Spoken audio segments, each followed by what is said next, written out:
We are back. Welcome to the Leadership Launchpad Project. I'm Rob Kalvarowski, and as always, the yin to my yang, Susan Hobson. Susan, how are you?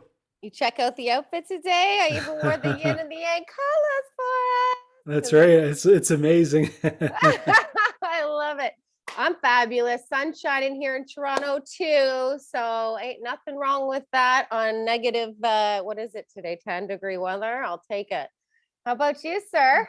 Good. We're moving a bunch of we're moving to a new unit, and it's been busy the last few days. So, through Understatement of the century. yeah, throwing out a lot of junk, and it's actually something that I like is getting rid of the stuff that Yeah. I don't need and sort of cleaning that way.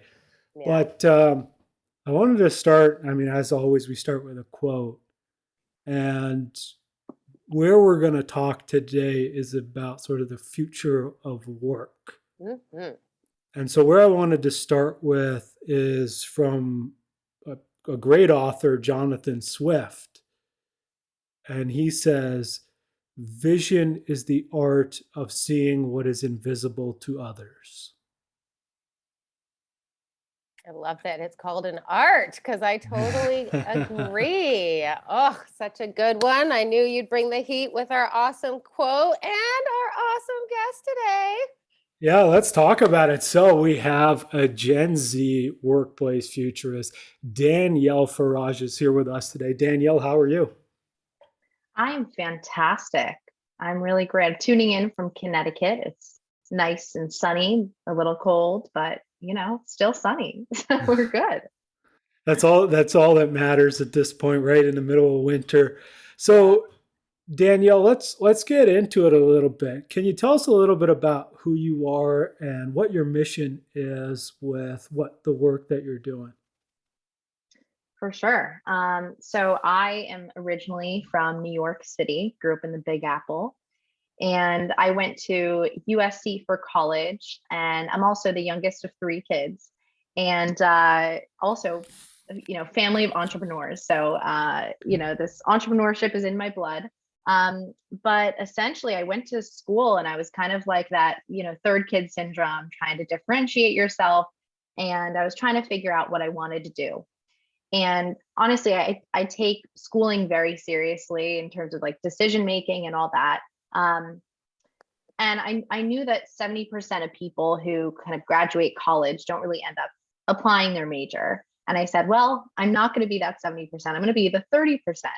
And I sort of, I looked at my siblings, right? Like we all learn from our siblings' mistakes if we're young. And I saw that they kind of hated their corporate jobs and it didn't make them happy.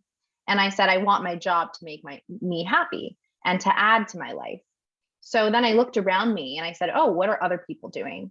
And I saw that most people were actually aiming for the corporate cultures of the world and to work at the big five and to do that in FANG companies. And I sort of saw like there was this disconnect between maybe what was going on right in college and what was going on really in the real world. So I said, oh, what's the problem that I could maybe try to solve while I'm here for these 4 years or work towards it? And I thought the reason that people probably don't like their jobs has to probably do with the people in the boardroom making decisions about people.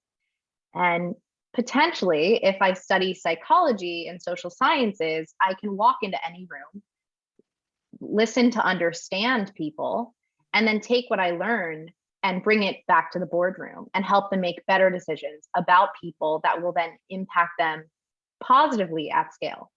So that's really what my mission is. And over the course of like, that's 6 years ago, I made the decision to study this. And 6 years later, I consider myself a workplace futurist, really elevating consciousness around the intersection of identity, culture, and workplace. So I build community and I also market products that really help people feel fulfilled at work and beyond, and really elevate consciousness around the fact that, whoever we are really is relevant to the work that we do. And in order to do, great at work, we have to like focus on how do we lead ourselves first.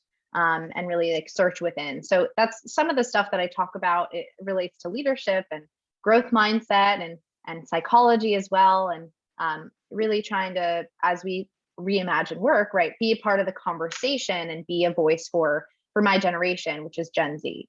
So that's about me. I love it, Danielle. Oh my gosh, so much I want to dig into in what you just said. But I'm curious if you can just help to illuminate what's going on in the mindset of this generation. I feel like you're the best person to illuminate that. Thank you. Yeah, I think that I approached work with this understanding that if we're not, if anyone can shed light on my generation, it's me, and it's our Right? generation ourselves. But unfortunately, a lot of us graduated into the pandemic. So there was only one graduating class that had been in the working world for, before the pandemic happened. So essentially, I think one of the things that we sort of lack is that ability to speak up and those communication skills to sort of have those difficult and tough conversations that you probably wouldn't have to deal with, until later on. A lot of the millennials, we remember, when they were entering the workforce, right? They were kind of the loud ones, and now it's definitely Gen Z.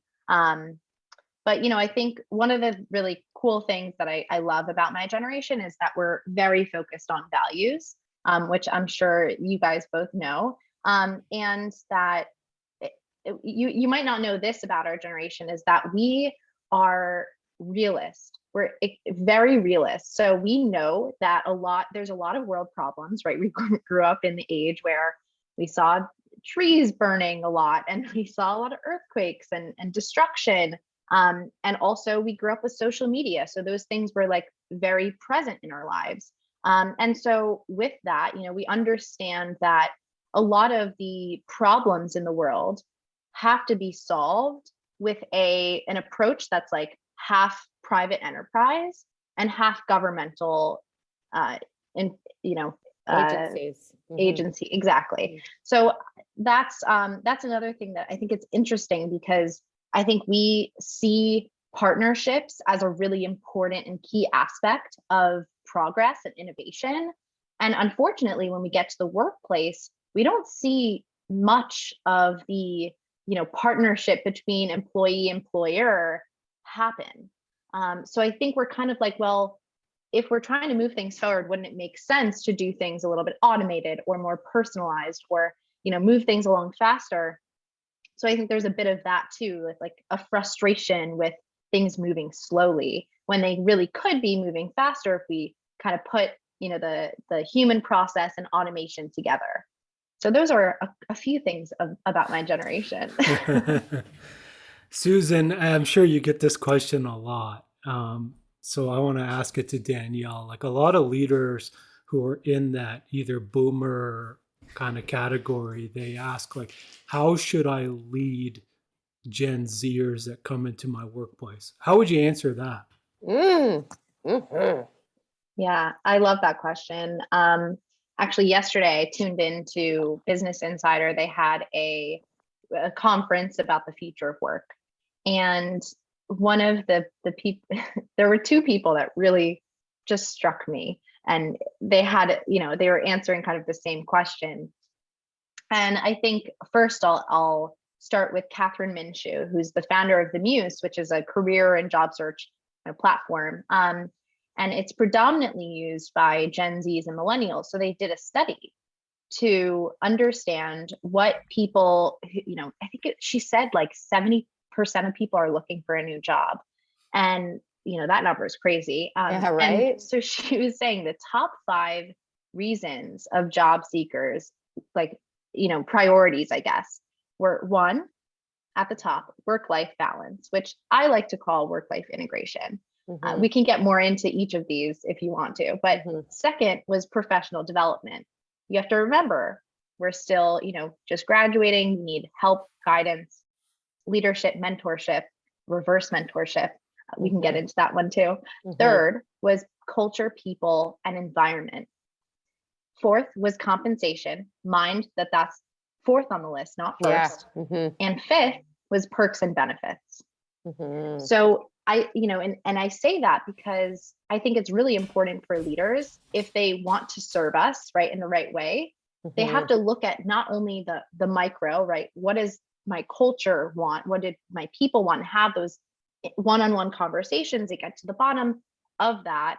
Maybe hire a culture consultant, right? Because people are more trusting of outside sources.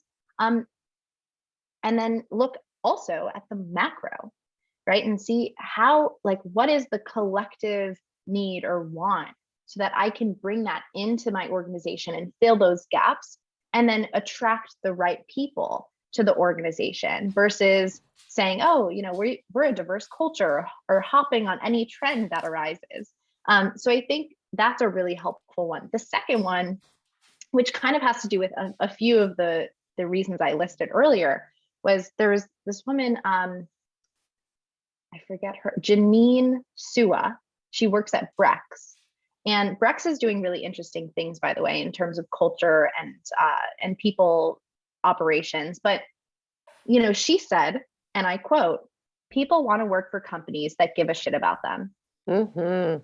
Speak on And it. that line was just like, I was like, Right? heck yeah, girl, like, you tell them. Mhm. So, I think if you really, and going back to my point earlier about like me studying social sciences with the intention of being able to walk in any room, listen to understand, not just listen because I'm obligated to, or because we have a one-on-one 30-minute Zoom meeting and I'm just here. Like, show up with the intention of understanding and then taking action. And if you can't take action on a specific thing, then communicate that and be transparent about what you can do and what you can't do until you can get that accomplished.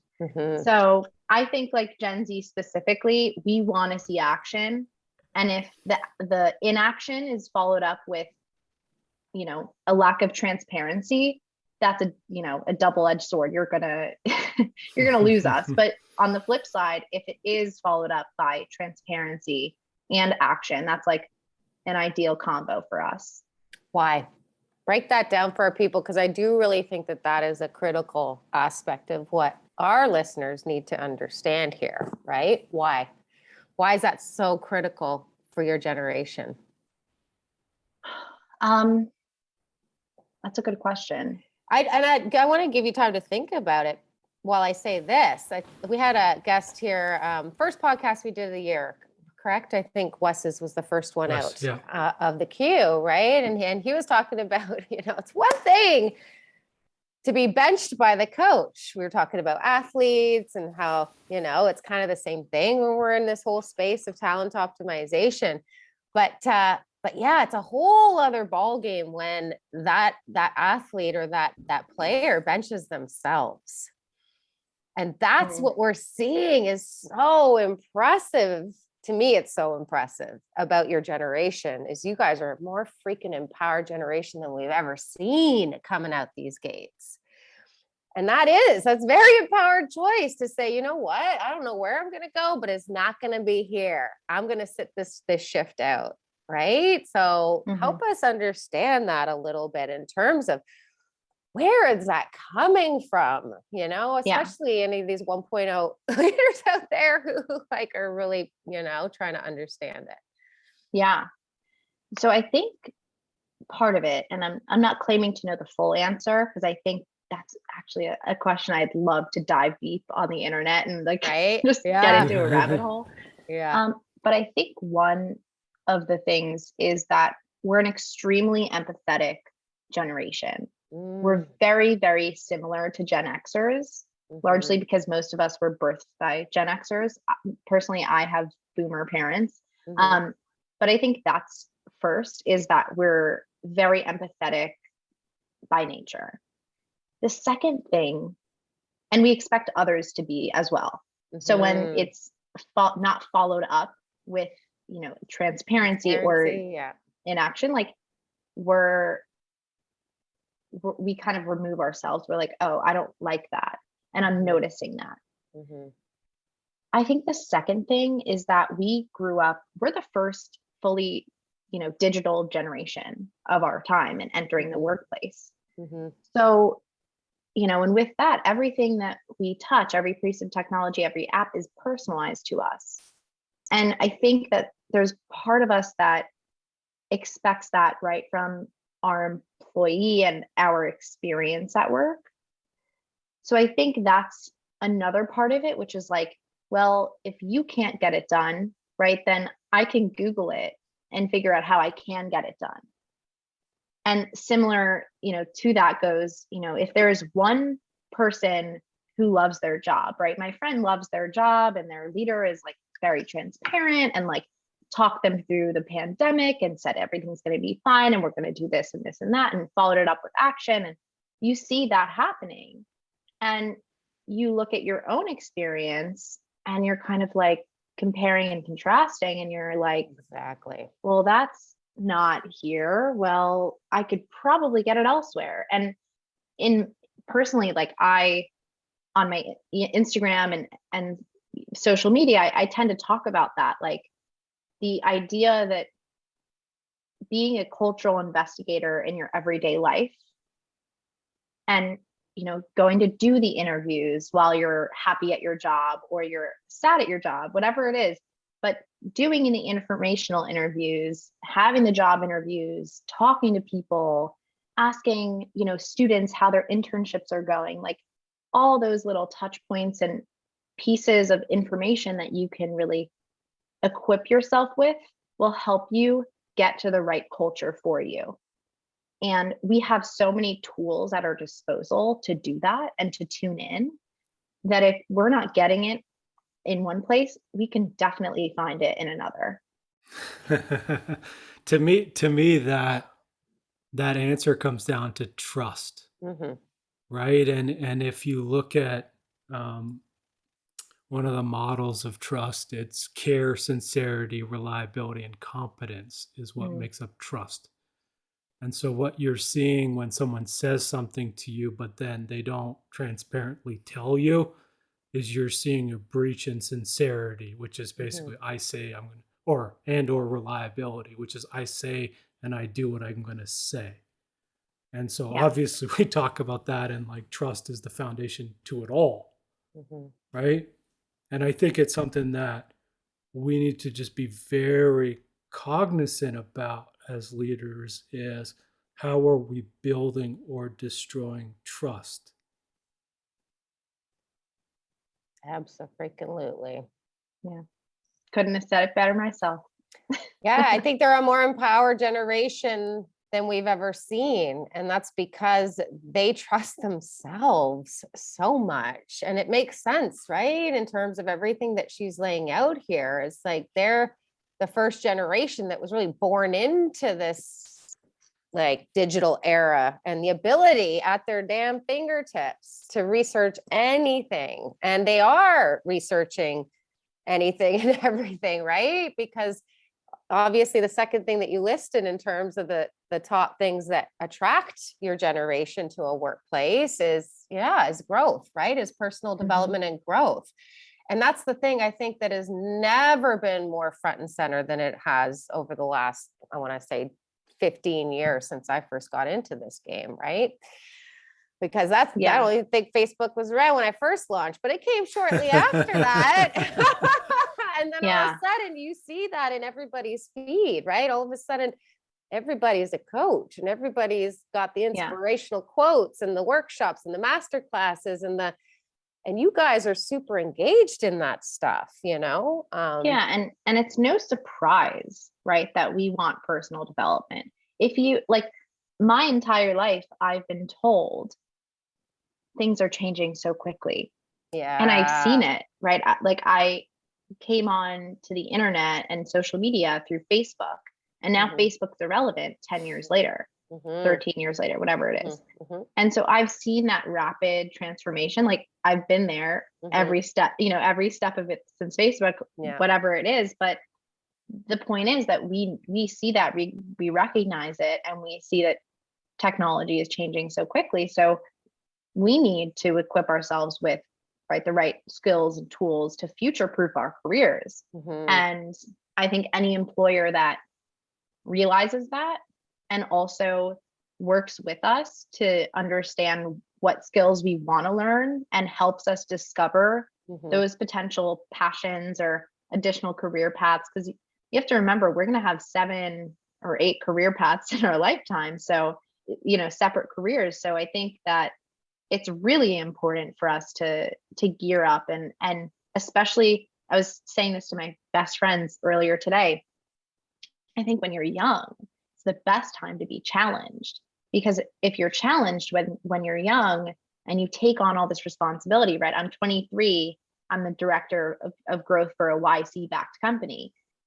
If you're challenged, then you have that experience and it will only make you stronger.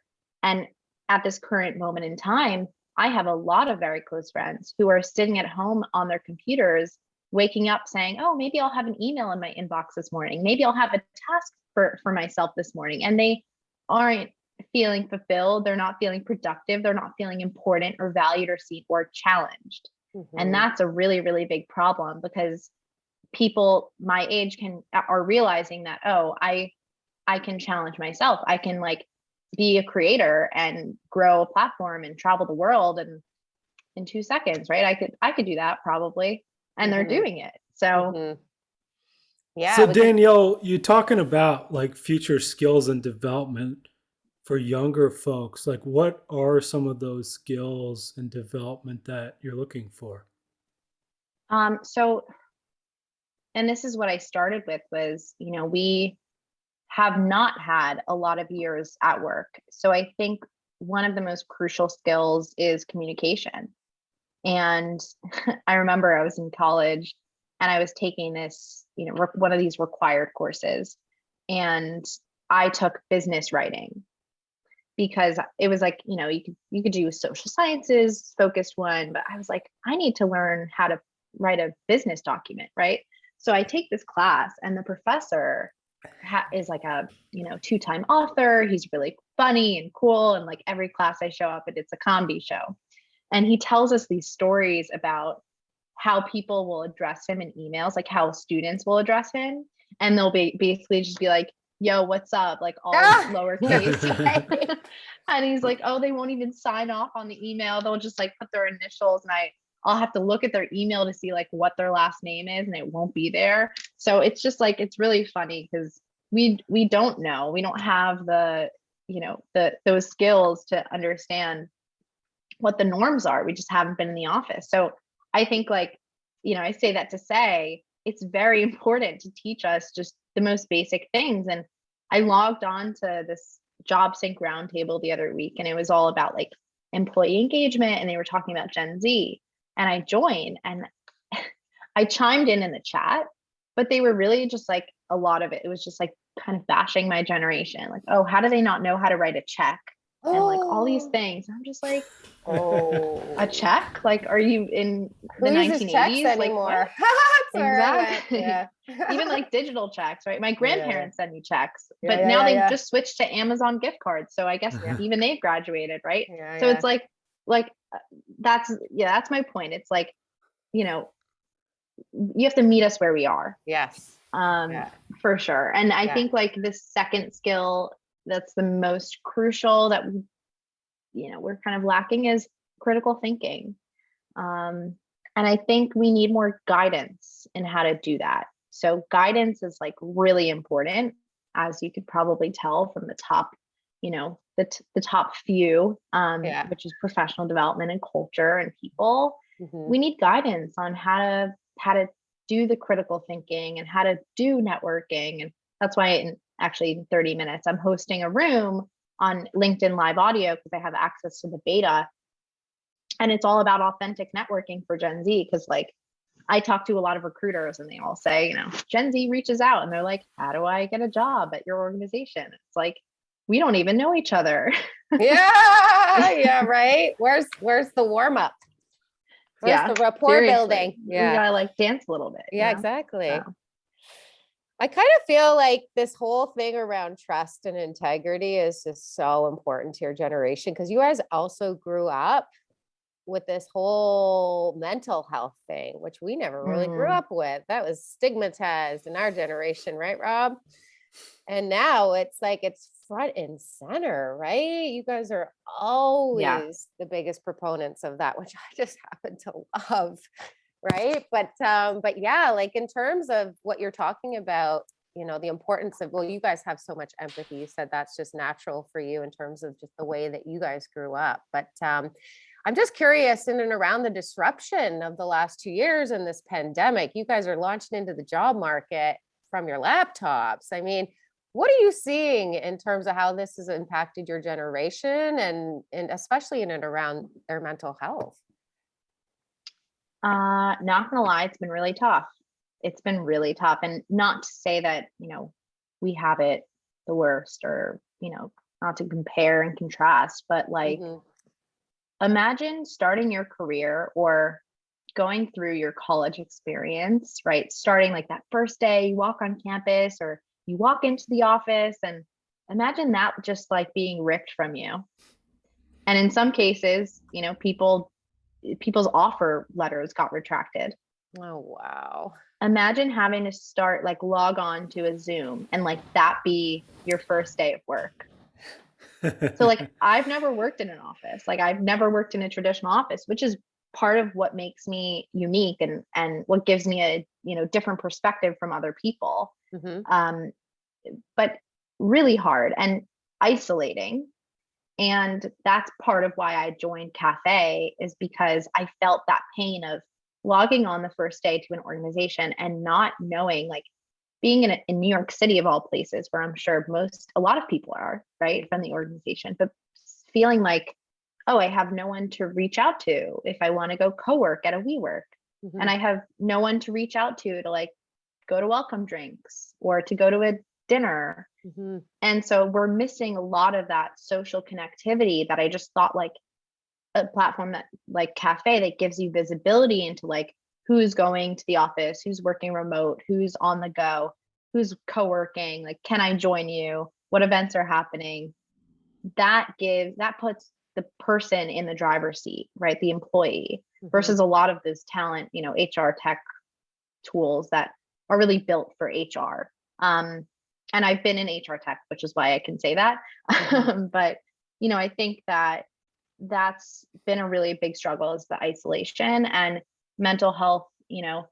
I think there's a study that says we need to be with other humans in order to like be mentally okay.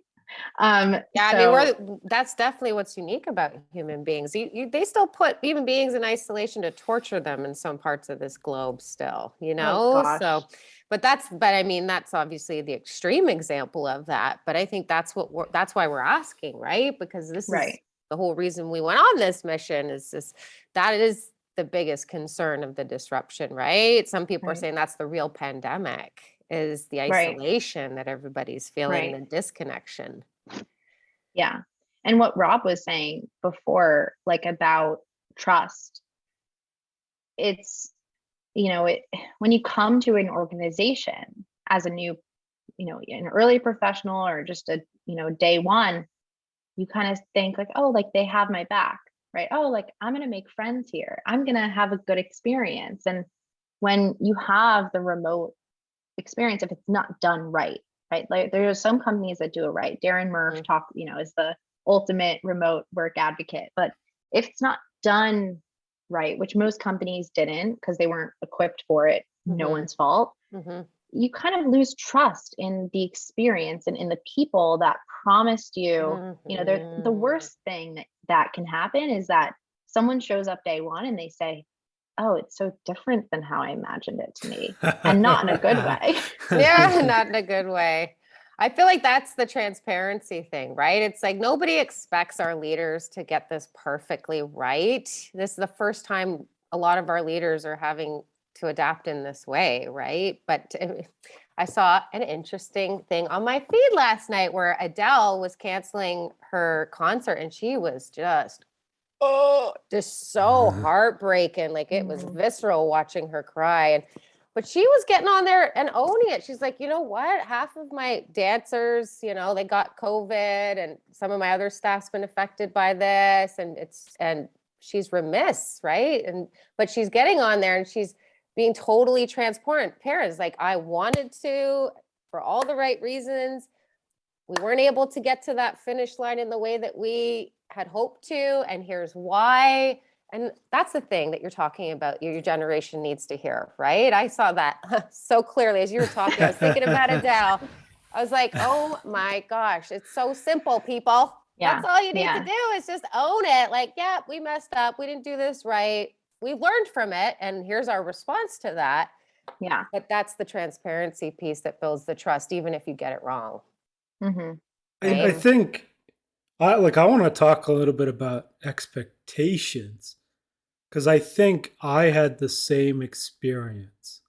I Mm. came into the workplace and I expected that it would be, like MIT or like Polo or like a high performance, very growth mindset. Let's go, continuous improvement. Things move quickly, all that stuff. And it was completely the inverse of that.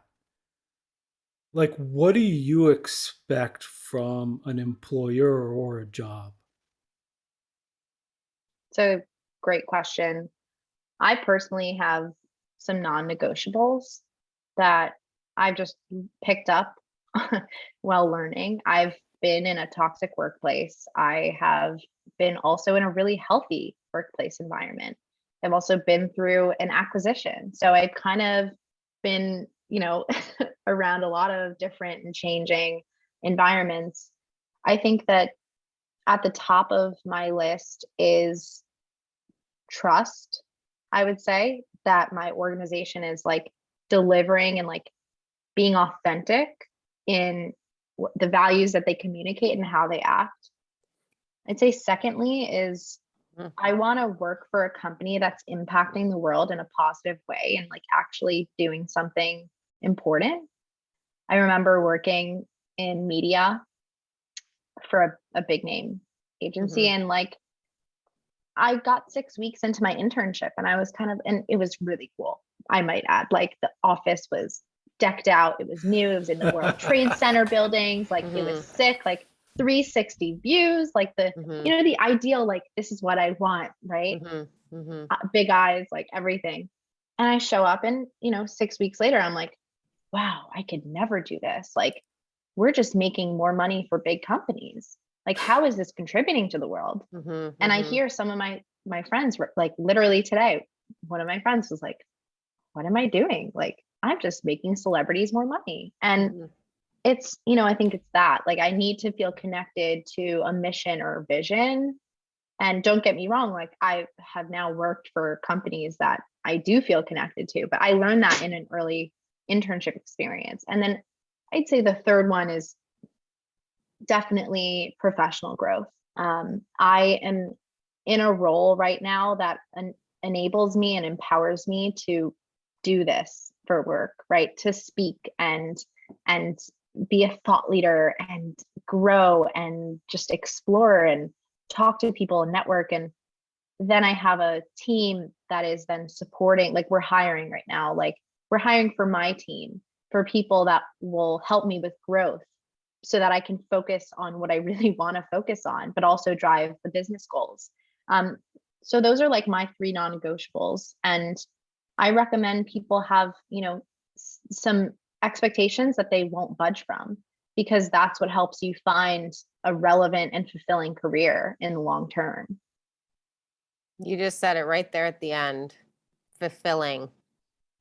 That really is the metric that's driving this generation, right? It's like you guys have had a taste of that, right? And that's how you know it's possible. And so I think that's why you guys are all mobilized and taking a stand and walking out the 1.0 door and not looking Mhm. back over your shoulders, right? Is because you guys know that it's possible. And Exactly.